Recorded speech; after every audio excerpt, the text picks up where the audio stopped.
Hi dear friends, welcome to we better and do best. दोस्तों, Bihar PCS का exam नज़दीक आ रहा है, 27 दिसंबर को है। तो उस एग्ज़ाम को दृष्टि में रखते हुए यहाँ पे हम 27 वर्षों के जो प्रीवियस ईयर के क्वेश्चन हैं सेक्शन वाइज कवर करेंगे। सबसे पहले हम यहाँ पे देखेंगे जीव विज्ञान को, और इससे लगभग टॉप 100 क्वेश्चन यहाँ पे हम देखने वाले हैं। तो पहला प्रश्न आपकी स्क्रीन पे है कि पुस्तक द ओरिजिन ऑफ स्पीसीज किसने लिखी थी। तो यह पुस्तक डार्विन की है, ठीक है, जिन्होंने विकासवाद का सिद्धांत दिया था। इसको डार्विनवाद भी कहा जाता है, प्राकृतिक वर्णवाद भी कहा जाता है, ठीक है। और ये इंग्लैंड के जैव विकासविद थे, याद रखिएगा, कहाँ के थे, इंग्लैंड के थे। अगला प्रश्न है, मानव तंत्र में इंसुलिन का चयापचय मेटाबॉलिज्म नियंत्रित करता है। तो कौन नियंत्रित करता है? कार्बोहाइड्रेट, ठीक है। मानव तंत्र में जो इंसुलिन होता है कार्बोहाइड्रेट का मेटाबॉलिज्म को नियंत्रित करता है, ठीक है। और इसके बारे में थोड़ी सी और जानकारी देख लेते हैं। ये जो इंसुलिन होता है अग्नाशय से क्या होता है, स्रावित होता है, यह अंतःस्रावी होता है। यह एक प्रकार का क्या है, हार्मोन है, और इसको प्रोटीन भी कहा जाता है। तो ये परीक्षा में बार बार प्रश्न आया हुआ है। इंसुलिन कहीं कहीं पे आपको हार्मोन मिलेगा, और ये एक सूक्ष्म प्रोटीन भी होता है, इसको याद रखिएगा। ग्लूकोज के समस्थापन के नियमन में मुख्य भूमिका भी निभाता है। इंसुलिन लक्ष्य कोशिकाओं में ग्लूकोज से ग्लाइकोजन बनाने की प्रक्रिया को भी प्रेरित करता है, ठीक है।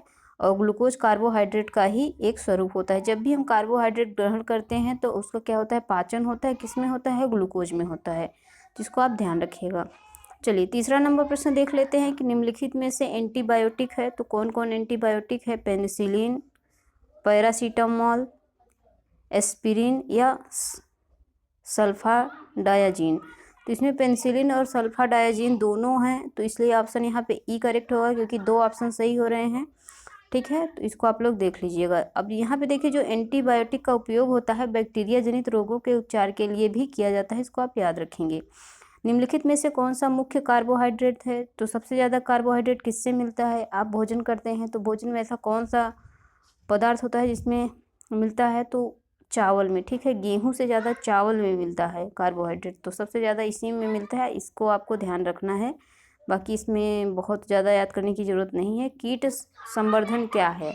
तो कीट संवर्धन दोस्तों कीटों की वृद्धि करने का विज्ञान को ही कीट संवर्धन कहते हैं, ठीक है। कीट संवर्धन क्या होता है, कीटों की वृद्धि करने का विज्ञान होता है। कीट संवर्धन जैसे केचुआ हो गए, कीटों में वृद्धि करने का विज्ञान है। और केचुआ को क्या कहा जाता है, किसान का मित्र या कृषकों का मित्र कहा जाता है। इसके बारे में एक इम्पॉर्टेंट फैक्ट है कि इसको भूमि की आत भी कहा जाता है। जो नया है आपके लिए, इसको आप ध्यान रखिएगा, अगली बार हो सकता है यही पूछ लिया जाए।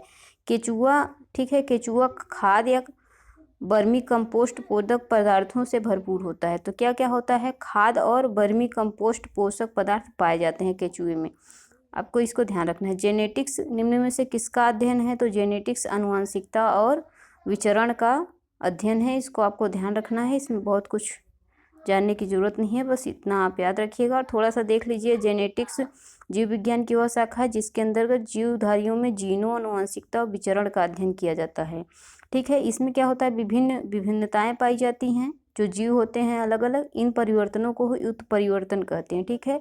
मतलब जीवों में विभिन्नताएं जो पाई जाती हैं उसी को उत्परिवर्तन कहते हैं, इसको आपको ध्यान रखना है। चलिए अगला देखते हैं। यहाँ पे मेंडल ने आनुवंशिकता के सिद्धांत किस सिद्धांत पर बल दिया था। तो मेंडल ने लैंगिक जनन पर, ठीक है, लैंगिक जनन पर बल दिया था। यहाँ पे सी ऑप्शन सही होगा, उपयुक्त तो सही नहीं होगा, ठीक है। डीएनए की खोज किसने करी थी। तो डीएनए की खोज आपको बता दें, इसमें से कोई भी ऑप्शन सही नहीं होगा, क्योंकि डीएनए की खोज जो है रसायन शास्त्री फ्रेडरिक मिस्चर ने करी थी, ठीक है। फ्रेडरिक मिस्चर ने, फ्रेडरिक ने इसे न्यूक्लियन भी कहा था। और जो यहाँ पे ऑप्शन में दिया है, तो इन्होंने एक नाम है, वो क्या नाम है, ठीक है, एक्सरे विश्लेषण द्वारा क्या किया था, 1953 में डीएनए का कुंडलीकार विन्यास प्रस्तुत किया था। डीएनए की खोज नहीं करी थी। इनका नाम है जेम्स वाटसन और डॉक्टर फ्रांसिस क्रिक ने, ठीक है। चलिए आगे बढ़ते हैं। अगला प्रश्न यहाँ पे देखते हैं, जीव कोशिकाओं में आनुवंशिक लक्षणों के नियंत्रण में निम्नलिखित में से कौन सा उत्तरदायी होता है? तो आनुवांशिक लक्षणों को नियंत्रित करता है, डीएनए करता है, आरएनए नहीं करता। इसको आपको ध्यान रखना है। डी वाला ऑप्शन यहाँ पे एकदम सही हो जाएगा। यकृत एवं मांसपेशियों में ऊर्जा जमा होती है तो किस रूप में जमा होती है? आप सभी को पता है, बहुत ही सरल प्रश्न है, ग्लाइकोजन के रूप में जमा होती है। ठीक है। शरीर की कोशिकाओं के कार्य करने के लिए ऊर्जा की आवश्यकता होती है। यह ऊर्जा शुगर, वसा, प्रोटीन आदि रासायनिक क्रियाओं से प्राप्त की जाती है। शुगर शरीर को ग्लूकोज में परिवर्तित कर देता है। शुगर क्या करता है? ठीक है, शुगर शरीर में ग्लूकोज में परिवर्तित कर देता है। ये जो प्रोटीन होता है, वसा होता है, ठीक है, इन सबको शुगर क्या करता है? ग्लूकोज में परिवर्तित कर देता है। कार्बोहाइड्रेट हो गया, तो इसको आपको ध्यान रखना है। चलिए अगला प्रश्न देखते हैं। बहुत ही इंपॉर्टेंट प्रश्न है, एक भी इसको छोड़ना नहीं है क्योंकि बहुत ही ज़्यादा ज़रूरी है। ठीक है, अब इसमें देखिए अगला है, मानव शरीर में होता है। तो मानव शरीर में आप सभी को पता है 70% क्या होता है? पानी होता है। ठीक है, मानव शरीर में क्या होता है? 70% जल होता है। निम्नलिखित में से कौन सा विटामिन प्रतिस्कंदन विषों के प्रतिविष प्रतिकारक के रूप में प्रयोग किया जाता है? तो वही जो खून का थक्का, ठीक है, बनना जिससे होता है प्रक्रिया, विटामिन के। थोड़ा सा टर्मोलॉजी यहाँ पे कठिन दे दिया है शब्दों की, जिसको आप समझिएगा। प्रतिस्कंदन विषों के प्रतिविष प्रतिकारक के रूप में प्रयोग किया जाता है तो के वाला। अगर किसी में विटामिन के की कमी होती है किसी व्यक्ति में, तो उसका डॉक्टर ऑपरेशन नहीं करते हैं। ठीक है, ऑपरेशन करने से बचते हैं, क्योंकि अगर वो ऑपरेशन करेंगे तो रक्त का थक्का नहीं बनेगा, थक्का नहीं बनेगा तो सारा ब्लड क्या होगा? निकल जाएगा, तो उसकी मृत्यु भी हो सकती है। इसीलिए ऑपरेशन से डरते हैं डॉक्टर। यही सारी चीज़ें यहाँ पे दिया गया है। तो विटामिन के होता है। निम्नलिखित में से किस विटामिन में अर्गोकैल्सीफेरॉल कहते हैं? तो अर्गोकैल्सीफेरॉल कहते हैं विटामिन D2 को कहते हैं। विटामिन डी होता है, विटामिन D2 होता है और विटामिन D3 भी होता है। क्या क्या होते हैं आप इसको अच्छे से देख लीजिए एक बार। तो अगला यहाँ पे देखते हैं जो इम्पोर्टेंट प्रश्न है कि मानव शरीर में विटामिन ए भंडारित होता है। तो विटामिन ए यकृत में भंडारित होता है। ठीक है, और मानव शरीर में यकृत में विटामिन ए काफ़ी मात्रा में संचित होता है। विटामिन ए का रासायनिक नाम क्या होता है? रेटिनॉल होता है। इसको भी ध्यान रखना है। इसकी कमी से रतौंधी रोग हो जाता है। इस विटामिन को संक्रमण रोधी विटामिन भी कहते हैं। तो ये इंपॉर्टेंट फैक्ट है कि संक्रमण रोधी विटामिन किसको कहते हैं? विटामिन ए को कहते हैं। इसका स्रोत क्या है? दूध, मक्खन, मछली का तेल, गाजर, अंडा, ये सारी चीज़ें हैं। उसके बाद क्वेश्चन नंबर 20 क्या कहता है? निम्नलिखित में से कौन सा युग्म सुमेलित नहीं है? तो रेटिनॉल, जीरो फ्लैथलीमा, उसके बाद टोकोफेरॉल, बेरीबेरी, साइनोकोबाल्मिन, तो ये रक्त अल्पता है। और अर्गोकैल्सीफेरॉल रिकेट्स दिया है। तो इसमें देखिए बी वाला ऑप्शन सही नहीं होगा, क्योंकि विटामिन ए की कमी से क्या होता है? विटामिन ए की कमी से आपका होता है रतौंधी होता है। और रतौंधी जो विटामिन ए होता है उसका नाम क्या है? रासायनिक नाम रेटिनॉल है। ठीक है, तो देख रहे हैं किस प्रकार से रासायनिक नाम दे के रोग पूछा है आपसे। विटामिन ए भी नहीं पूछा है, तो आपको रासायनिक नाम याद रखने हैं हर एक विटामिन के। ठीक है, और उनसे संबंधित रोगों को भी याद रखना है। यही परीक्षा में आपको घुमा के प्रश्न पूछता है तो आपका गलत हो जाता है। तो यहाँ पे रेटिनॉल ऑप्शन सही होना चाहिए। ठीक है, बाकी सारी चीज़ें वही दी गई हैं। अगला यहाँ पे देखते हैं 21 नंबर प्रश्न है, निम्नलिखित में से कौन सा युग्म क्या है? सुमेलित नहीं है। तो अगर नहीं है पूछा है तो इसको बॉक्स में बंद कर देना है। अब देखते हैं कि कौन सा इसमें से सुमेलित नहीं है। विटामिन B1 संतरा, विटामिन D कार्ड यकृत तेल, विटामिन ए गेहूं अंकुर तेल, विटामिन के अल्फा। तो इसमें आपका आंसर क्या हो जाएगा? देखिए इसमें ई ऑप्शन होगा। इसमें या तो एक से अधिक ऑप्शन सही या कोई नहीं। चलिए देख लेते हैं। सूर्य के प्रकाश से आपको क्या मिलता है? यकृत।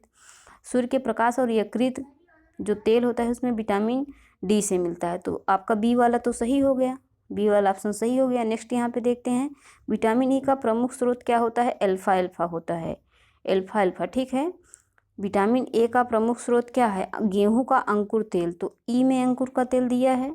जी हाँ, बिल्कुल सही, ये भी सही है। उसके बाद अल्फा भी के वाला सही है। तो एक से अधिक ऑप्शन सही हो रहे हैं, इसलिए यहाँ पे जो है और संतरे से विटामिन सी मिलता है। तो इसका ऑप्शन जो है यहाँ पे देखिए ये B1 जो दिया है। अब यहाँ पे देखिए इसमें विटामिन B1 भी बहुत कम मात्रा में प्राप्त होता है। तो देखिए यहाँ पे अगर आप वैसे देखेंगे तो सही तो 3 हो रहे हैं। सस्पेंस अगर आपका बन रहा है तो इसमें बन रहा है, लेकिन अगर आप विटामिन सी को अच्छे से पढ़े हैं तो उसमें विटामिन B1 भी पाया जाता है कुछ मात्रा में, इसलिए ये भी ऑप्शन सही हो रहा है। तो सभी विकल्प सही होने की वजह से यहाँ पे ई ऑप्शन दिया गया है। चलिए आगे देख लेते हैं अगला प्रश्न।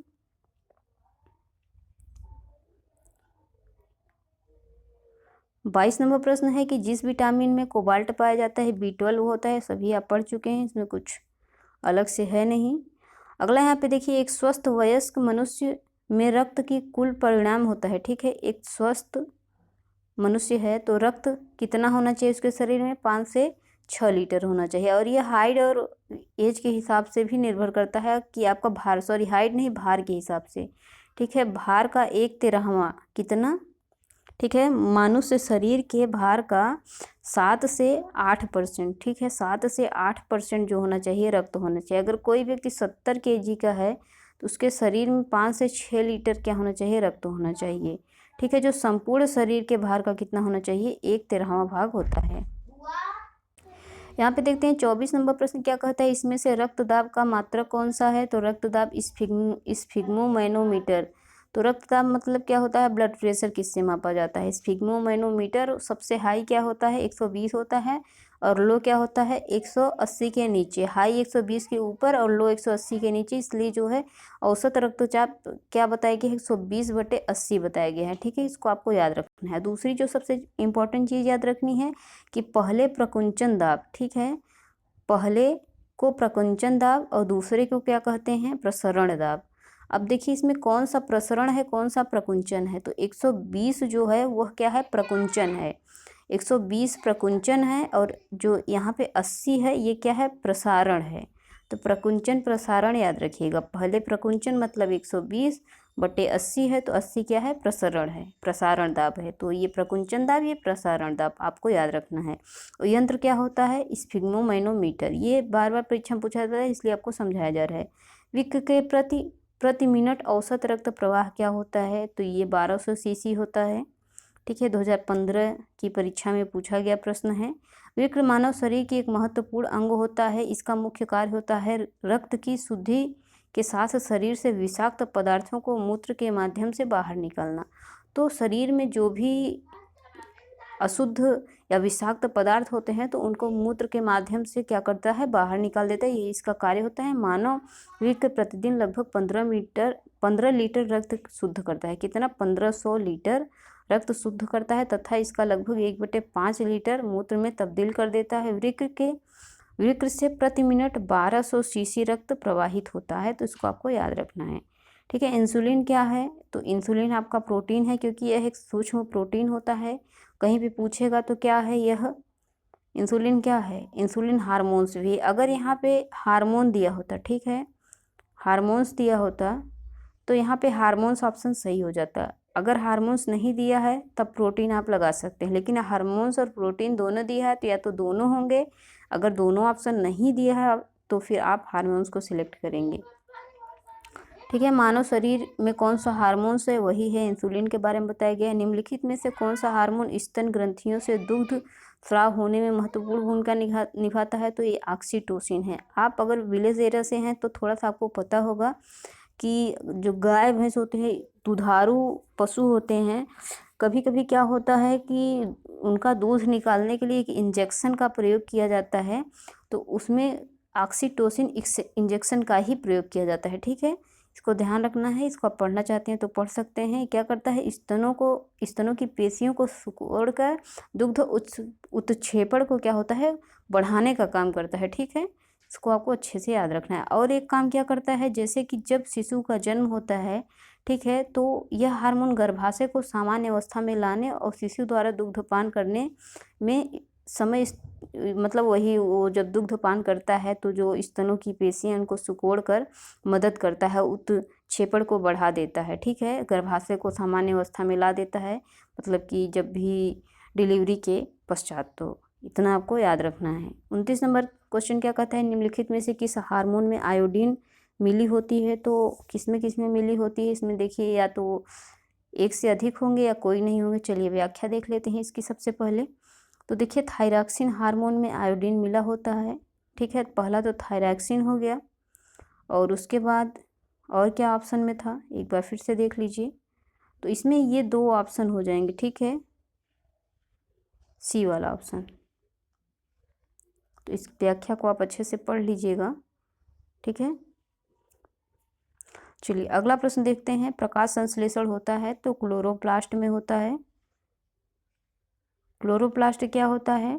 कोशिकांग जैव रासायनिक क्रिया के द्वारा प्रकाश संश्लेषण संपन्न होता है। क्लोरोप्लास्ट में हरे रंग के वर्णक क्लोरोफिल पाया जाता है। क्लोरोप्लास्ट में क्या पाया जाता है? क्लोरोफिल पाया जाता है। क्लोरोफिल कहाँ पाया? हरे रंग में, तो हरे रंग की पत्तियों में पाया जाता है, इसको भी ध्यान रखना है। प्रकाश संश्लेषण का उत्पोतपाद, उत्पोतपाद मतलब क्या छोड़ता है, ठीक है, क्या छोड़ता है, क्या ग्रहण करता है, आपको पता है ऑक्सीजन छोड़ता है, कार्बन डाइऑक्साइड क्या करता है? ग्रहण कर लेता है, तो बी वाला ऑप्शन सही हो जाएगा। तो इस ठीक है, आगे बढ़ते हैं। अगला प्रश्न यहाँ पे देखते हैं, इसको आप अच्छे से प्रक्रिया को देख सकते हैं, इसमें कुछ है नहीं। ऑक्सीजन क्या करता है? ग्रहण करता है, और ये कार्बन डाइऑक्साइड को ग्रहण करता है और ऑक्सीजन को क्या करता है? बाहर निकालता है। उत्पोतपाद कहते हैं जिसको। और इसका जो सूत्र है, इसको तो आप कहीं नोट करके रख लीजिए, दीवार पे चिपका लीजिए, क्योंकि परीक्षा में पूछा जाता है।